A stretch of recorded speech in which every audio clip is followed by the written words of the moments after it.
thing they are not considering doing is appointing a special prosecutor to investigate whether the White House potentially offered a bribe or something short of a bribe to Joe Sestak in exchange for a promise to get out of the primary contest against Arlen Specter. This is what Congressman Sestak alleged happened. He says it happened. Somebody from the White House came to him when he was running against Arlen Specter and said, get out of the race in exchange for a job at the White House, and it's rumored to be the position of Navy Secretary. And now the White House has not commented on it other than to say they don't think anything inappropriate happened.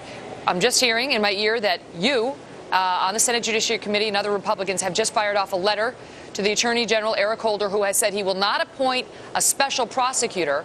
But what are you demanding of him? Well, I think we've asked for a special prosecutor. Virtually every Republican has asked it. Look, these are serious charges. You can't just brush them aside.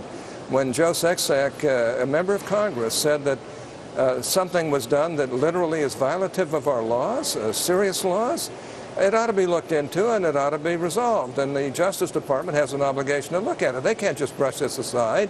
They should look at it. It may be nothing in the end, but right now it looks like they're trying to cover it up.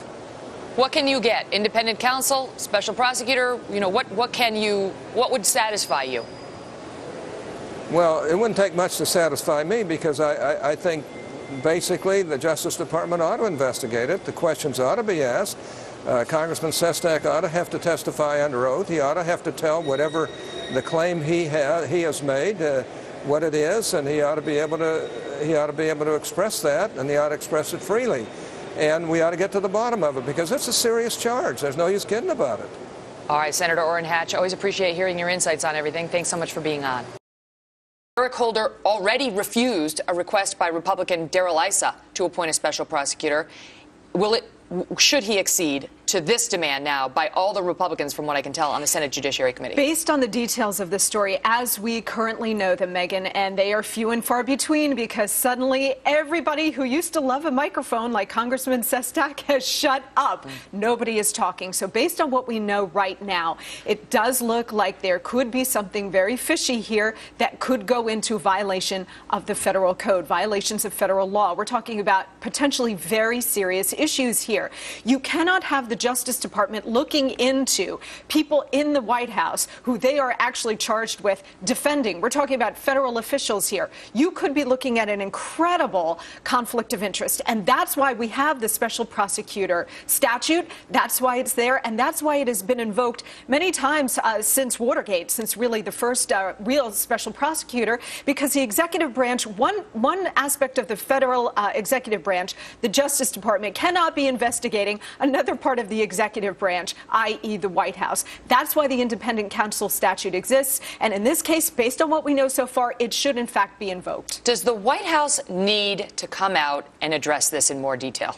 Absolutely. Look, if there's any lesson from Watergate, from Whitewater, from any of the other presidential scandals that have really hobbled and in some cases fatally crippled presidencies in the past, whether it was Monica Lewinsky and so on, it is that is always the cover-up.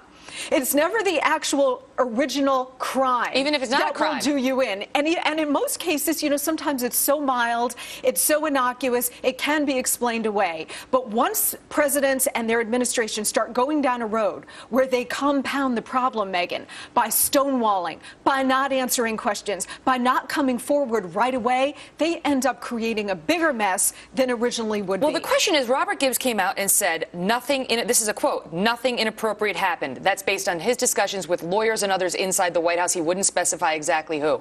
My question to you is, if that's true, then why not come out and give the people the details? Precisely. If that's true, great. Then they have nothing to hide. They've got nothing to worry about. Come out, give the American people a distinct timeline as to who talked to whom and when.